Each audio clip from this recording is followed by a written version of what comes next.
Hello guys, সবাই কেমন আছো?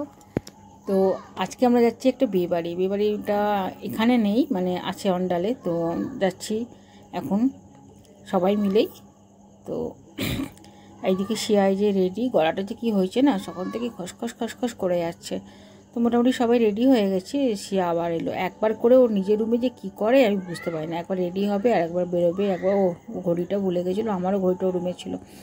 তো চলো, অলরেডি সব নিচে নেমে গেছে। তো যাই, গাড়ি নিয়ে যাবো না আজকে, খুব ইচ্ছা হয়েছে বাসে যাওয়ার। সব লাঞ্চ টাঞ্চ করে যাচ্ছে, সবাই রেডি হয়ে গেছে। অনেক দিন না বাসে যায়নি, ঘন্টাটা যেহেতু একটা স্টেশন পড়ে, তো বাসে যাতায়াত আমাদের হয় না, মানে বাসে চাপাই হয় না। তো আজকে খুব ইচ্ছা হলো বাসে করে যাবো। পরকে সকাল থেকেই বলে রাখলাম, ও ডিউটি থেকে আসা পড়েছে, আজকে না বাসে যাবো। ও বললো যে বাসে কেন যাবে, বললাম না বাসে করেই আজকে যাবো। তো বললো ঠিক আছে চলো। এইদিকে এই যে আমার শাশুড়ি দাঁড়িয়ে, আর পুগলু আমার বর সব দেখছে, জুতোগুলো সব পরছে। জুতোগুলো পরলেই পিছন দিক দিয়ে বেরোবো, গাড়ি নিয়ে যাবো না। বললাম গাড়িটা ভরে দাও, আমাদের পিছন দিয়ে হাইডেন দিয়ে এদিকে গেলেই না সামনেই মানে টোটো টোটো সব পাওয়া যায়। সামনের দিকে গেলেও পাওয়া যাবে, মেন রোডটা যেহেতু সামনে আছে, কিন্তু অনেকটা হাঁটতে হবে। ওই পিছন দিকটা একদম কাছে। তো চলো, এই যে বাগান দিয়ে বেরিয়ে যাবো। এটা তো তোমাদের চেনা, দেখেছো চেনা রাস্তা। আমার পিছন দিকটা ছেলেকে নিয়ে প্রতিদিন স্কুলে ছাড়তে যেতে হয়, ওই কালী মন্দির যেখানে ছেলে চাপে গাড়িতে, ঠিক সেইখানটাতেই গিয়ে দাঁড়ালেই মোটামুটি ওখানেই প্রচুর বাস, টোটো, অটো সব পেয়ে যাবো। তো এই যে শিয়াও আসছে দৌড়াতে, শাশুড়িকে ডাকলাম গেটটা লাগিয়ে দিই, যাক না তো মানে এত এত গাছ লাগিয়েছি, সব একদম তুলে নিয়ে গিয়ে চলে যাবে। এই যে আগেই ওরা হাঁটা দিয়েছে। আর এই যে সে একটু কুড়মুকুর করতে করতে আসছে, শাশুড়িকে বললাম এসে একটু গেটটা লাগিয়ে দিন। চলো তাহলে একদিক দিয়ে যাই। এবার টোটো অটো যা পাবো, এখান থেকে তো সামনেই স্টেশনটা, একদম মানে 2 মিনিটের রাস্তা। গিয়ে একদম স্টেশনে গিয়ে ওখান থেকে সবসময় বাস, আমাদের অন্ডালের বাস সবসময় পাবো আমরা। আর বিয়েতে যাবো রাত্রে, একটু তাড়াতাড়ি যাচ্ছি কারণ মাসির মেয়ে এসেছে, একটু গিয়ে বকর বকর করার ইচ্ছা আছে। অনেকদিন পর পর দেখা হয়তো দিদি বোনদের সাথে। তো ওর মেয়েরও যেহেতু এক্সাম শেষ হয়েছে, ও এসেছে, তো একটু গিয়ে গল্প টল্প করবো, ওই জন্য একটু তাড়াতাড়ি বেরোলাম। বর নাইট ডিউটি করে এসছে, ও বললো যে একটু তাড়াতাড়ি বাড়িতে ঘুমাবো, তাই বললাম না একটু তাড়াতাড়ি চলো, একটু গিয়ে গল্প করবো। দেখো বলতে বলতে অটোও পেয়ে গেছি স্টেশনে অবধি। ওর স্টেশনে নেমেই বাস, প্রচুর বাস, এটা চিন্তা নেই। ট্রেন হলে ঝামেলা হতো, কারণ টাইমে টাইমে ট্রেন, সেই টাইমে বেরো, দৌড় দৌড় করে চাপো, দৌড় দৌড় করে নামো, বড় বিরক্ত লাগে।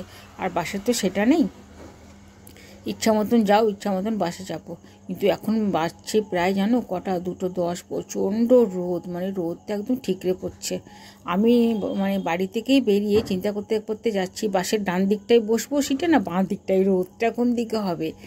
হ্যাঁ, এখন তো গরমকাল শুরু হলো, এখনই এত রোদের তেজ, এরপরে যে কী হবে জানি না, মানুষ মনে আবার ঝলসে যাবে। তো এই যে বাস স্ট্যান্ড মানে চলেও এসেছি, খুবই কাছে আমার বাড়ি থেকে, আমার 5 মিনিটের রাস্তা বাস স্ট্যান্ড। এই যে দেখো প্রচুর বাস দাঁড়িয়ে রয়েছে। ও টাকাটা দিই, ভাবছি একটু পেয়ারা নেবো, কারণ বাসে চাপলেই আমার একবার না কেমন যেন সেই প্যালপিটেশন বেড়ে যায়, মানে গা গোলাবে না তো, বমিটিং হবে না তো। বাস গাড়িতে যতই ভালো চাপি না কেন, আমার এই বমিটিংয়ের ইয়েটা থাকার জন্য না খুবই প্রবলেম হয়। আমার বড় জন্য আমাকে চাপাতে চায় না, ও ঘর থেকেই বলে আসছে ট্রেনে গেলেই ভালো করতে, ট্রেনে গেলেই ভালো করতে, প্রচুর ট্রেন ছিল, তুমি কি বাস বাস করছো। তা আমার ইচ্ছা হলো না বাসে যাব, যেহেতু অনেকদিন বাসে যাওয়া হয়নি না, বাসেই যাব। আর এইখানকার সবথেকে মেন এই যে হোটেলওয়ালাগুলো কেমন করে ডাকে একবার খালি তোমরা দেখো। ওরা ভাবছে আমরা বোধহয় এইদিকে মানে প্যাসেঞ্জার কোনো ট্রেন থেকে নেমেছি, চিৎকার চেঁচামেচি মানে খাওয়ার জন্য, এত হাসিও লাগে না মাঝে মাঝে। তো এই দিকটাই সোজা গিয়ে এই যে বাস দাঁড়িয়ে রয়েছে দেখো, এটা আসানসোল বরাকরের বাস। যাই হোক, স্টেট বাস পেয়ে গেছি। বাস তো প্রচুর মানে অ্যাভেলেবেল বাস আমাদের এখানে।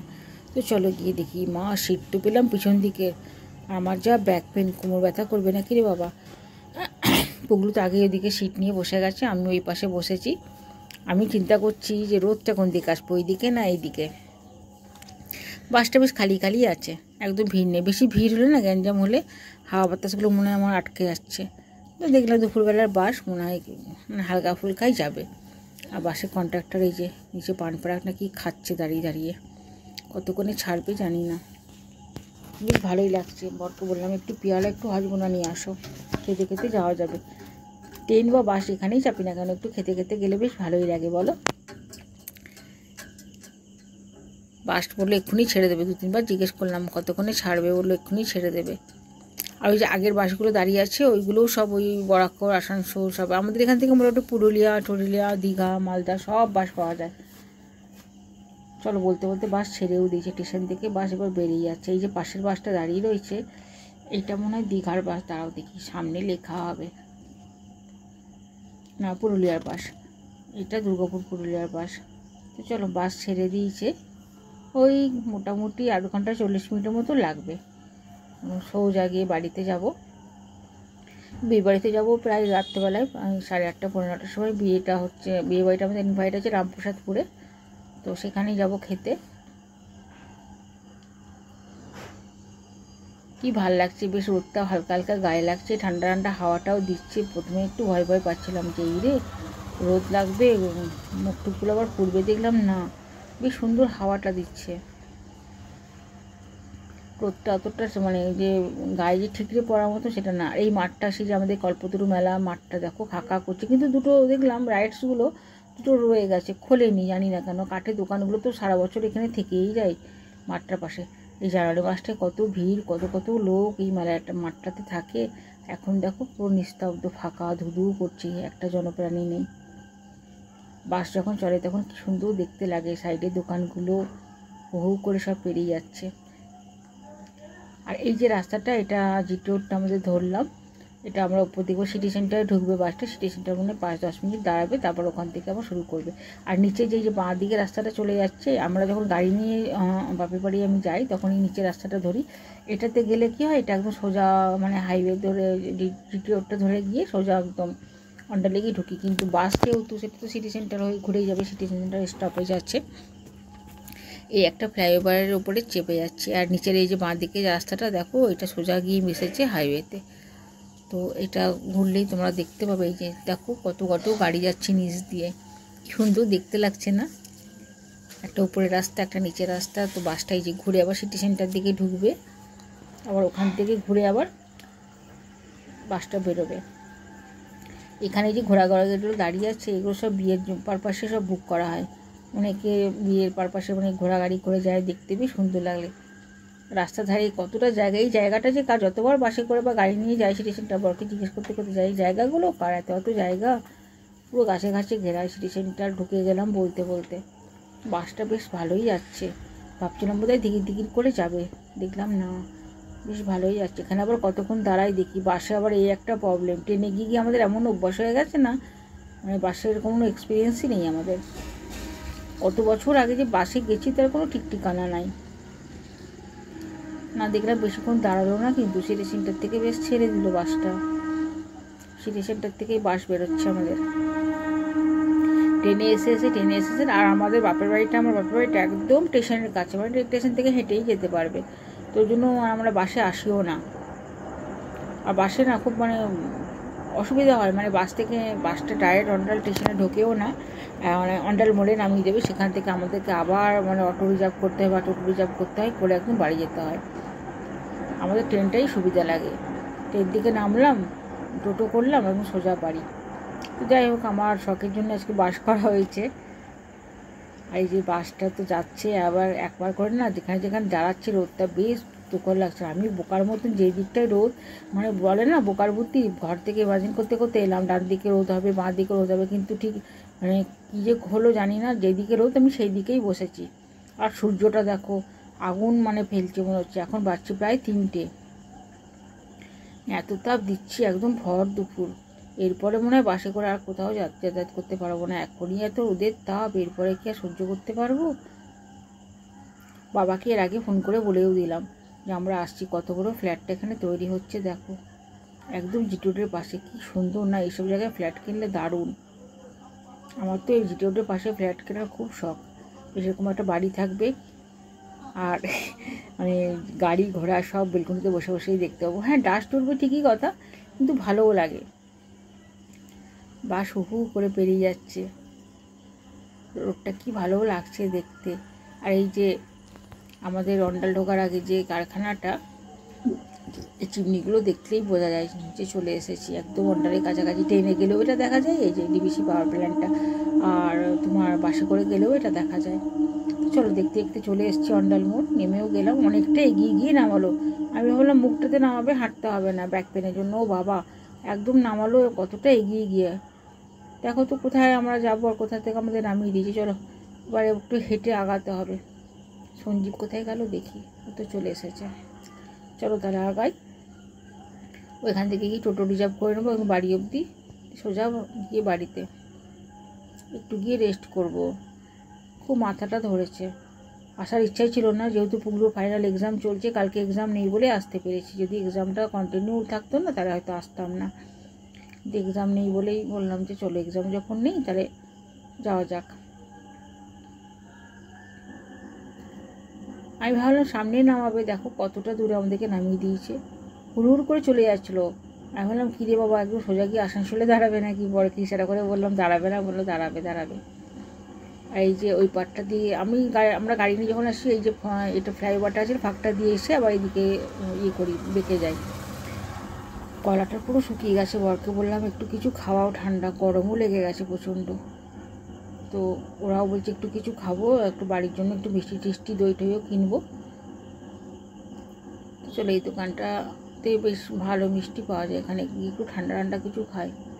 আমার ছেলে তো আগের থেকেই বলে রেখেছে কী কী খাবে না খাবে। ওই যে কী যে পছন্দ করে, কোল্ড ড্রিঙ্কসগুলো বুঝি না বাবা, ওইগুলোই খেতে থাকবে। এই যে শিয়াও একদিকে চুজ করছো কী খাবে। আমি তো একটা লস্যি খাবো, বললাম যে ঠান্ডা লস্যি আছে নাকি দিতে। এই এলো গরমের দিন, ঠান্ডা কোল্ড ড্রিঙ্কস আর লস্যি কী হারে যে আমরা খেতে থাকি, যেখানেই যাই খালি লস্যি কোল্ড ড্রিঙ্কস, মানে সব জায়গায় দাঁড়াবো আর এই খেতে খেতে যাবো। কিছু জিনিস বাড়ির জন্য নিলাম। আর পুগলুর যে এই যে একটা রেড কালারের ডিউ না কি যেটা খেতে থাকে, একদম এতটা আমাকে বলছে খেতে, আমি তো একদম এটা মানে খেতেই পারবো না, পুরো গাটা গুলিয়ে ওঠে। শিয়া নিচে একটা 7 আপ, আমি নিচে এই যে একটা লস্যি। আর কিছু জিনিস বাড়ির জন্য কিনে নিলাম। তো চলো বিলটা মিটিয়ে দিই, এবার হাঁটা দেবো। দেখো কী হারে ঢকঢক ঢকঢক করে খেয়ে যাচ্ছে, সব ঠান্ডা চিলচিলগুলো নিয়েছে। রোদ থেকে নেমেই এই ঠান্ডাটা খেলেই না মানে শরীর খারাপ হয়ে যায়। আর আমার তো ভয় লাগছে, যেহেতু ফাইনাল এক্সাম চলছে, গলা ঠলা না ধরে যায়, জ্বর এলেই মুশকিল, ঠান্ডা গরমটা লেগে গেলে। আবার এগাতে হবে, ও যে টোটোগুলো নাকি একদম সামনের দিকে দাঁড়িয়ে আছে, কী মুশকিল, এই হাঁটাটা বড় প্রবলেম। চলো, আর বরকে বললাম টোটোটা একদম রিজার্ভ করে নিতে, যেন একদম বাড়ি অবধি নিয়ে যায়। সবাই বসেও গেছি, শিয়ার হাতে কিছু প্যাকেট ধরেছি, কিছু প্যাকেট আমার হাতেও রয়েছে। বাড়ি থেকে একটু রেস্ট করব। আমি দু হাতে জিনিসগুলো, আমাকে এতগুলো প্যাকেট ধরিয়ে দিয়েছে, ব্যাগ প্যাকেট, আমি আর লস্যিটা বার করতে পারছি না। ভাবলাম টোটোতে বসে বসে একটু ঠান্ডা লস্যিটা খাবো, গলাটা একদম শুকিয়ে গেছে। কিন্তু বাড়িতে করতে পারছি না, খাবো কী করে। কত বিয়েবাড়ি দেখো এখানে, পরপর পরপর সব বিয়েবাড়ি, কত বাজনা বাজছে আর সব নাচতে নাচতে যাচ্ছে, ভালোও লাগছে দেখতে। আজকে তো বিয়ের ডেট আছে, প্রচুর নাচানাচি চলছে। এই যে সামনে আরেকটা বিয়ে, দেখো বউগুলো সব নাচতে নাচতে চললো, ভালোও লাগে দেখতে না, ব্যান্ড পার্টি বাজছে, সব নাচছে। বাবা বলেই দিয়েছে তাড়াতাড়ি সন্ধ্যেবেলায় রেডি হবি, তাড়াতাড়ি করে সব পৌঁছে যাব। রাস্তার ধারে ধারে ছাতা দিয়ে দিয়ে সব সাজানো হয়েছে, মানে পরপর 3টে বিয়ে আমার মনে হলো দেখে। একটা বিয়েতে এত দূর প্যান্ডেল হবে না, মনে হয় 3টে প্যান্ডেল হয়েছে, যার জন্য পরপর পরপর এরকম সাজানো হয়েছে। আর আমাদের এই পুলটা তোমাদেরকে আগেও দেখিয়েছি, মানে সব থেকে এই বাজারের সাথে ওই বাজারের কানেকশন এই পুলটা। বর্ষাকালে বা একটু বৃষ্টি পড়লে এত ভয়ানক রূপ ধারণ করে না, এই দেখো 12 মাস জল, অন্ধকার, ভিতরটা গুটগুটি, উপর দিয়ে আবার লাইন, হাই হাই করে ট্রেন যাচ্ছে। আর হাত বাড়ালেই মানে মুশকিল, হাত বাড়ালে হাত তো ভেঙে যাবে। অনেকবার এর আগে অনেকবার এরকম হয়েছে যে বাস থেকে অনেক বাচ্চা টাচ্চা হাত বাড়িয়ে দিয়েছে। এখন তো বাস কমিয়ে দিয়েছে, বাস মনে হয় যায়ই না। পুলটা মনে হয় কোনোদিন এটা ঠিকও করা হবে না, কারণ এই বাজার আর ওই বাজারের সাথে যোগাযোগের একটাই এই জায়গা হচ্ছে পুলটা। দেখতে দেখতে দেখো বাড়ির সামনে চলেও এলাম।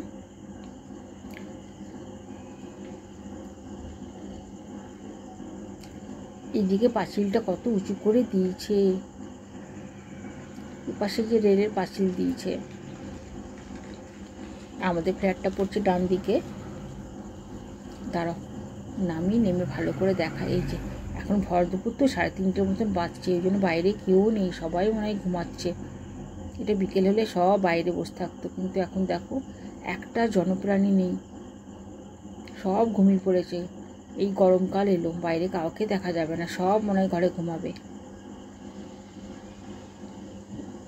নয়ন কাকু আমাদের যে কেয়ারটেকার, সে বাইরে বসে আছে। গাড়িতে গাড়িতে এখানে ছয়লাভ হয়ে আছে, কত গাড়ি সব রাখা আছে দেখো। কেউ ঢুকছে এই দিক দিয়ে, কেউ ঢুকছে ওই দিক দিয়ে। পুগলু আবার ওই রাস্তাটা দিয়ে আসছে, আমরা আবার এই পাশ দিয়ে এলাম। এই জিনিসে গাড়িতে ভর্তি। কোনো অনুষ্ঠান হলে তোমরা তো দেখেছো, এইসব গাড়িগুলোকে বাইরে বার করে এখানে সব সাজানো হয়। জিনিসটা তখন কি জাঁকজমট লাগে, দুর্গাপুজোর সময়ও মানে জিনিসটা বোঝাই হয় না যে এই প্যান্ডেল করা দরকার না, গাড়িগুলোকে বার করে বেশ সুন্দর করে সাজানো হয়। চলো, আমাদের তো থার্ড ফ্লোরে চলে এসেছি বাড়ি। দরজাটা খুলি। বাবা নিশ্চয়ই ঘুমাচ্ছে, আমার বাবার আবার দুপুরবেলা একটু ঘুম চাই। এই যে লাইটগুলো জ্বালাই, গোটা ঘরটাকে মা অন্ধকার করে রেখে দিয়েছে, কোথায় গেল। এই যে মা এখানে দাঁড়িয়ে হাসছে আমাদেরকে দেখে। তারা জিনিসগুলো এই পাশে রাখি, এত জিনিস ধরিয়ে দিয়েছে না, আমি মানে কি বলবো, কিছু ফোন ধরবো না ব্যাগগুলো ধরবো বুঝেই উঠতে পারছি না। বাবা বোধহয় ওই রুমে ঘুমাচ্ছে। এই যে আমাদের আওয়াজ এখনও পাইনি, পেলে এখন ধরপড়িয়ে উঠবে। ঘুমাচ্ছে যখন ঘুমাক, ওই ঘরে বড় রুমে গিয়ে একটু ফ্যানটা খুলে বসি, প্রচণ্ড গরম লেগে গেছে। আর এরা এখানে কি যে করছে কি জানি। ব্যাগগুলো কোথায় রাখলো দেখি। আমার বরকে দেখো এসেই জামা খুলতে লেগেছে, ফ্যানটা খুব জোরে করি, খুব গরম লেগে গেছে। চলো তাহলে ভিডিওটা আজকের মতন এখানেই শেষ করি। টাটা বাই বাই, দেখা হবে নেক্সট ভিডিওতে। আর বিয়ে বাড়ি যে যাবো তার ভিডিওটা অবশ্যই তোমাদেরকে দেখাবো। চলো টাটা বাই বাই।